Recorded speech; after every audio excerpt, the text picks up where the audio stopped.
Welcome back to Science Meets Adventure, exploring nature's secret. Today, we take you to a place that looks like it doesn't belong on Earth at all. From above, it appears as a chaotic painting of neon yellow, intense green, rusty red, and stark white. Steam rises from broken ground, pools bubble and hiss, and the air is thick with toxic gases. This is the Dallol Hydrothermal Field in northern Ethiopia, one of the hottest, most acidic, and most alien landscapes on our planet. Some call it a hell on Earth. Scientists see something else too, a natural laboratory for understanding the limits of life. As the drone sweeps over the Danakil Depression, you can see just how strange this region is.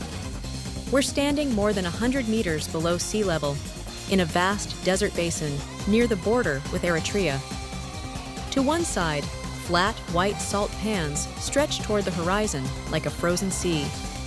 To the other, low volcanic hills and dark lava flows break the surface. And in the middle of this extreme setting lies Dallol, a hydrothermal field where superheated brines, acidic fluids, and volcanic gases mix in a violent, colorful dance. To understand Dallol, we have to zoom out and look beneath the surface. The Danakil Depression sits at the junction of several tectonic plates, where the African continent is slowly tearing apart. This region is part of the Afar Triple Junction, a place where three rifts meet. As the crust stretches and thins, magma rises closer to the surface.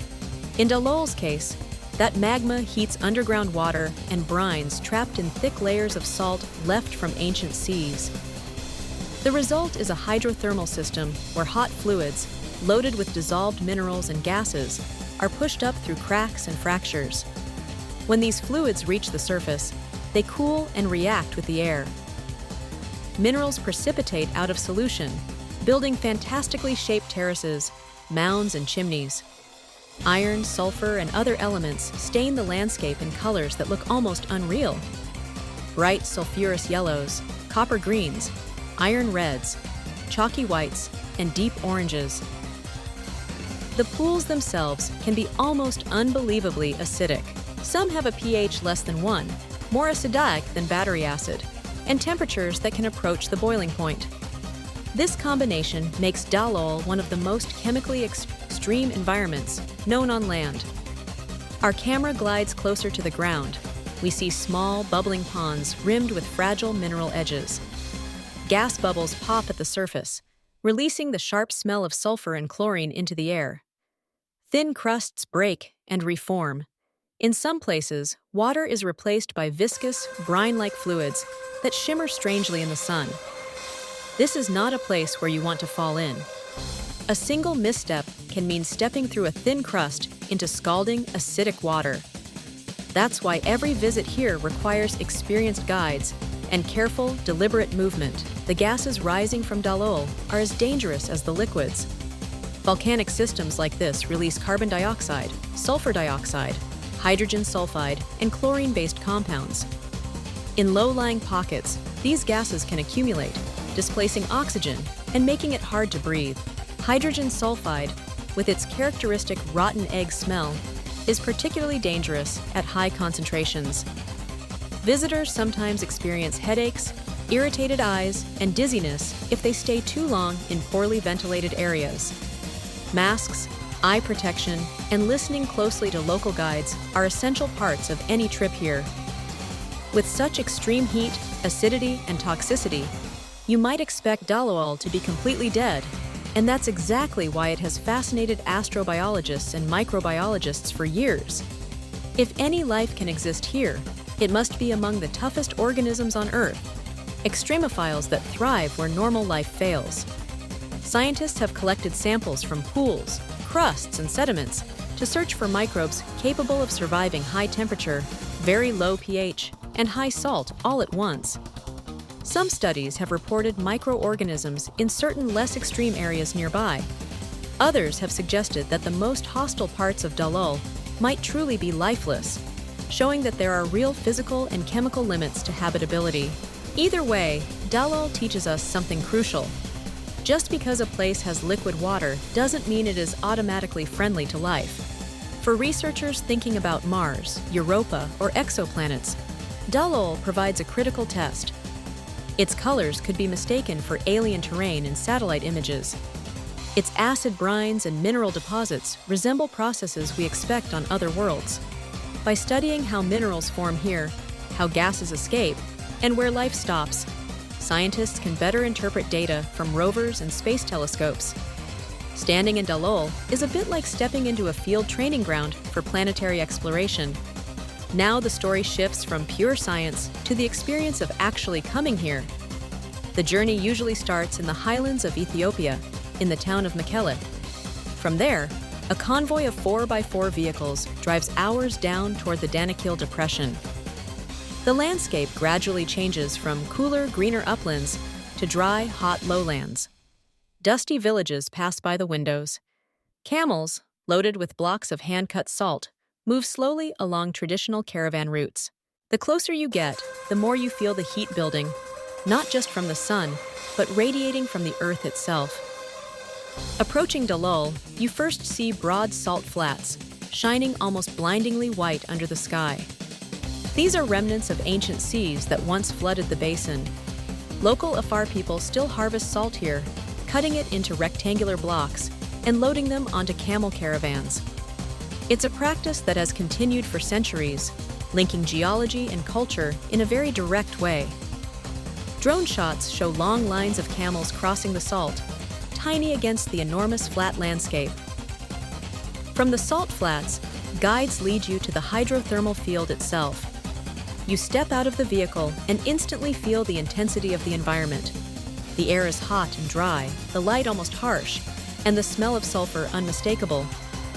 Under your boots, the ground feels crusty and fragile. Your guide points out safe paths and explains where not to walk. Every few meters, the ground changes color and texture. One moment you're on a white crust, the next on orange and yellow terraces built from sulfur and iron minerals. The camera cuts between wide panoramic views and tight close-ups. Steam drifting from tiny vents, crystals forming delicate patterns, bubbles rising lazily through acid pools. In some spots, the mineral formations look like coral reefs transplanted into a toxic desert. In others, sharp spires and knobs jut from the ground like frozen explosions. The constant fizzing and bubbling remind you that this is not a static landscape.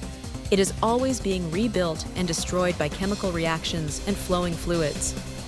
Travel here is not about relaxing, it's about witnessing something extraordinary. Because of the extreme heat, especially in the peak dry season, many tours visit Dallol early in the morning or late in the afternoon.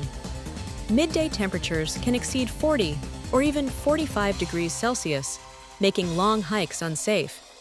Hydration, sun protection, and sticking with the group are not suggestions. They are survival strategies.